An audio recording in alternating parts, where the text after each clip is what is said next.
వెలువడిన తర్వాత ఆ తీర్పు చూసి సంబరాలు చేసుకున్నటువంటి తప్పుడు న్యాయాలందరూ కూడా సంబరాలు చేసుకున్నారట. అరే బాబు, ఒక్క విషయం చెప్తున్నాను, ఇదేదో భయంకరమైనటువంటి కేసు. ఈ శిరోమండం కేసులోని తోట త్రిమూర్తులు అన్నవాడు ఇంక బయటకు రాడు అనేటువంటి ఆలోచన మీకుంది. మీ అందరి బలం, మీ అందరి ఆశీర్వచనం నాకున్నంత కాలం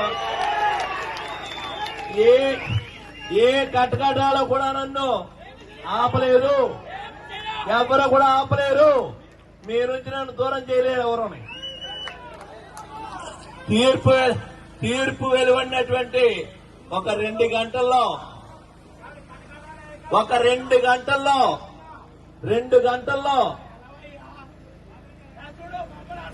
బాబరాజు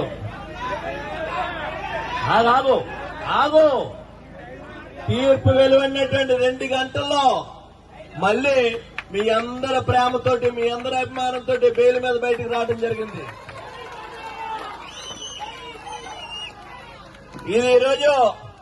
ఈ రోజు ఒక్కటి చెప్తున్నాను, ఈ నియోజకవర్గంలో గాని, రామచంద్రపురం నియోజకవర్గంలో గాని దళితుల యొక్క ఆశీస్సులు నా మీద ఉన్నంతకాలం నన్ను ఎవడు ఏమి చేయలేడు. ఎందుకు ఈ మాట చెప్తున్నానంటే 2097లో ఇదే కేసులో నన్ను దుర్మార్గంగా ఇరికించి నేను అరెస్ట్ మీద బయటకు వచ్చిన తర్వాత ఎన్నికలు జరిగినాయి 99లో. ఆ ఎన్నికల్లో రామచంద్ర